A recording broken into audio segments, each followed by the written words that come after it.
lari ke drugs, hampir overdosis dan dirawat di rumah sakit jiwa. Ini selama 2 minggu.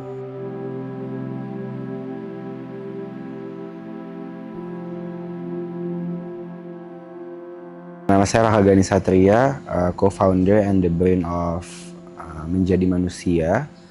Kesibukan sekarang masih menjalankan Menjadi Manusia dan melakukan banyak advokasi pastinya tentang kesehatan mental.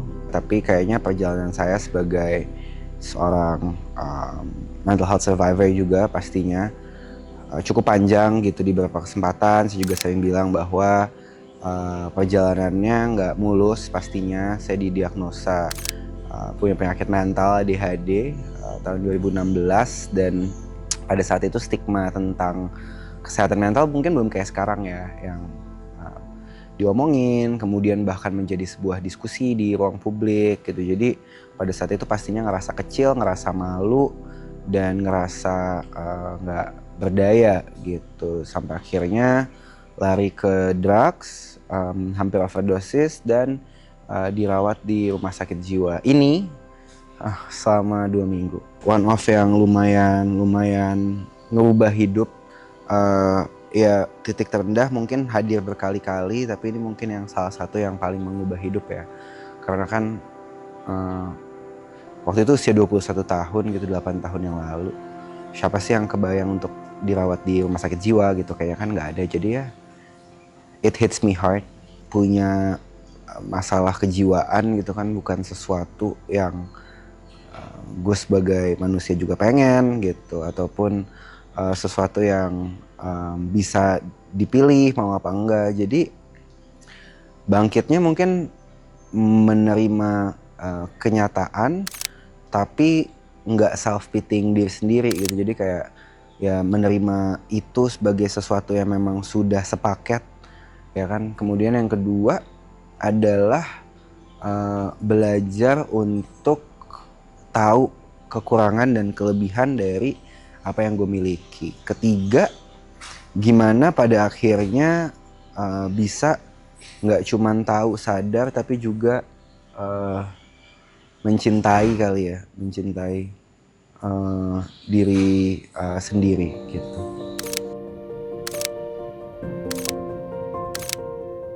Kesehatan mental dan kesehatan fisik sebenarnya ya sama pentingnya, tapi selama beberapa tahun mungkin sekarang udah banyak yang ngomongin gitu tentang kesehatan mental, tapi ini selalu dilihat sebagai sesuatu yang memalukan, menyedihkan, orang nggak mau ngomongin bahwa orang yang punya masalah kejiwaan itu kayaknya adalah aib buat keluarga, buat masyarakat. Dan kenapa jadi penting? Karena dia nggak terlihat satu, jadi kita nggak tahu apakah beneran sakitnya itu masih ada gitu, atau bahkan kita nggak tahu apakah beneran lukanya itu ada gitu.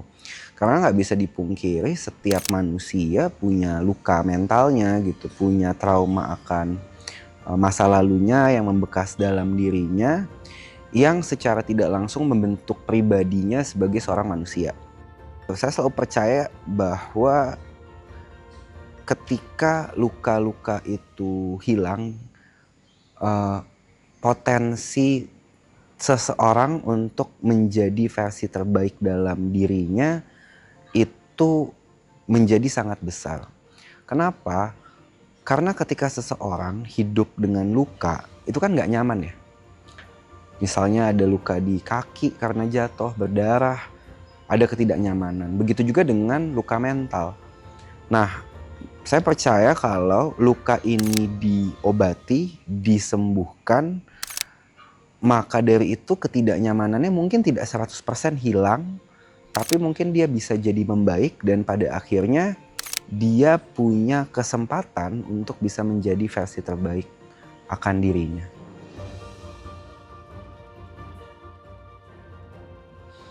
Membangun menjadi manusia simply karena pada saat itu ketika bingung akan hidup dan ketidakjelasannya dunia gitu ya, saya ngerasa bahwa nggak ada tempat aman dan nyaman gitu. Dan ternyata memang benar gitu bahwa banyak banget orang yang ketika punya masalah ngerasa sendiri gitu. Nah, saya nggak pengen sebenarnya orang itu kayak saya gitu, harus end up dirawat di rumah sakit jiwa, harus lari ke drugs. Jadi instead of meratapi nasib ya pada saat itu, what if saya bikin aja platform yang bisa jadi safe space buat orang ketika punya masalah. Dan ya mungkin sangat-sangat berpengaruh ya. Dan ya tadi gitu, rasanya kalau mungkin saya nggak punya penyakit mental juga mungkin menjadi manusianya juga nggak akan ada sih gitu. Perjalanan pulih atau perjalanan mental orang itu kan nggak akan selalu baik ya. It's always ups and downs gitu. Kayak ada fasenya mungkin baik-baik aja, ada fasenya mungkin nggak baik-baik aja gitu. Jadi rutin meditasi setiap sebelum tidur. Jadi kan kita tuh kalau di tengah stress level kita yang tinggi gitu ya, kita nggak bisa function, pikiran kita kemana-mana. Jadi setiap sebelum tidur saya coba biasain untuk bermeditasi. Kemudian ngobrol sih. Ketika lagi ada masalah nggak dipendam sendiri. Luckily punya partner yang bisa diajak ngobrol. Yang kedua adalah buat saya menyembuhkan batin, menyembuhkan luka, peduli akan kesehatan mental diri sendiri adalah investasi terbaik yang pernah saya lakukan untuk diri saya sendiri. Menjadi manusia adalah sebuah proses yang nggak akan pernah berhenti ya.